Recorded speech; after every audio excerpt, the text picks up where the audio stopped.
Credit card का bill equated monthly instalment के through भरने का मतलब है क्रेडिट कार्ड ड्यूज को एक लोन में कन्वर्ट कराना। क्रेडिट कार्ड के बकाया अमाउंट का पेमेंट करने के इस मेथड का आपके क्रेडिट स्कोर पर मिनिमल इम्पैक्ट पड़ता है, जो आपके क्रेडिट कार्ड के बकाया अमाउंट को समय पर ना भरने की सिचुएशन में अफेक्टेड होगा।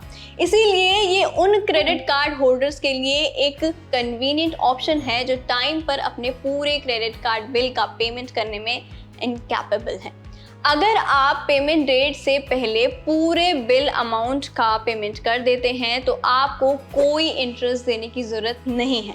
हालांकि अगर आप अमाउंट को ईएमआई में कन्वर्ट कराते हैं तो आपको इंटरेस्ट के साथ बिल अमाउंट का पेमेंट भी करना होगा।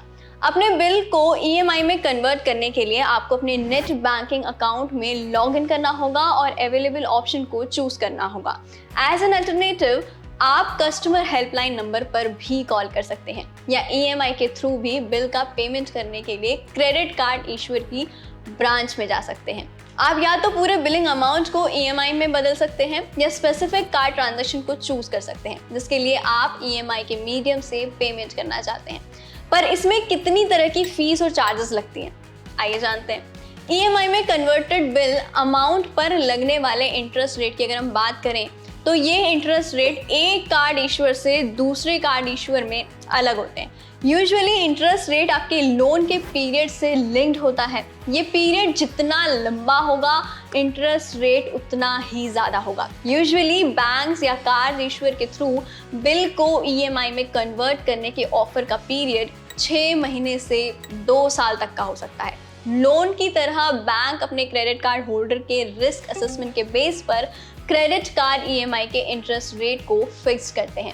Credit card issuer usually pre approve credit card डेब्ट देने से पहले अपने एग्जिस्टिंग कार्ड होल्डर के क्रेडिट कार्ड स्पेंड और उनके रीपेमेंट ट्रैक रिकॉर्ड को चेक करते हैं। इसीलिए credit card loan interest rate borrowers के क्रेडिट प्रोफाइल के बेस पर अलग अलग होगी।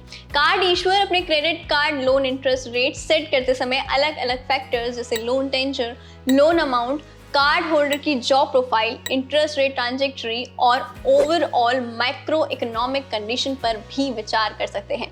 प्रोसेसिंग फी, कुछ बैंक या क्रेडिट कार्ड इशूअर कोई प्रोसेसिंग फीस बिल्कुल भी नहीं लेते। हालांकि कुछ bank up front loan processing fees लगा सकते हैं। फी बैंक टू बैंक में अलग अलग होती है और यूजुअली अपने बिल के अमाउंट और लोन अमाउंट के बेस पर एक फिक्स्ड अमाउंट का 3% तक होता है। Pre payment charges applicable taxes के साथ प्री पेमेंट चार्जेस को चेक करें।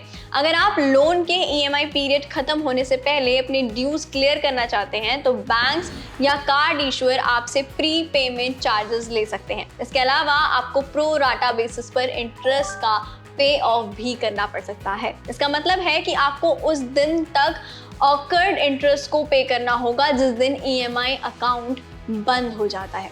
बात कर लेते हैं जीएसटी की। जहां भी जरूरत हो सभी चार्जेस और फीस पर 18% जीएसटी लागू होगी। इस बात को समझें कि अगर आप सिर्फ पैसों की कमी की वजह से ड्यू डेट तक entire credit card bill amount का पेमेंट करने में फेल हैं तो आप ईएमआई ऑप्शन कंसीडर कर सकते हैं।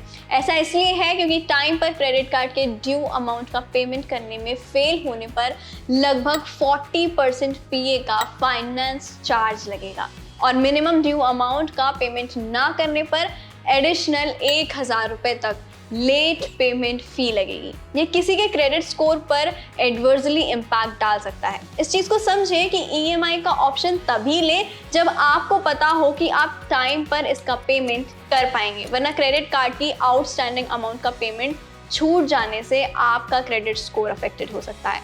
मेक श्योर करें कि ईएमआई पर डिजायर्ड बिल अमाउंट का बेनिफिट लेने के लिए आपके पास क्रेडिट कार्ड पर खर्च करने की लिमिट बची भी है या नहीं। अगर आप ऐसा नहीं करते हैं तो आपका ईएमआई कन्वर्जन रिक्वेस्ट रिजेक्ट भी हो सकता है। ऐसा इसलिए है क्योंकि आपके क्रेडिट कार्ड की लिमिट उस कार्ड के आउटस्टैंडिंग अमाउंट तक कम हो जाती है जिसे आप ईएमआई के मीडियम से पेमेंट करना चाहते हैं। तो अगर आप भी शॉपिंग ईएमआई के थ्रू करने की सोच रहे हैं तो इन पॉइंट्स को आपको ध्यान में रखना है और तभी शॉपिंग करनी है। बाकी आप यूज करते रहिए क्रेडिट कार्ड क्योंकि क्रेडिट कार्ड सही है।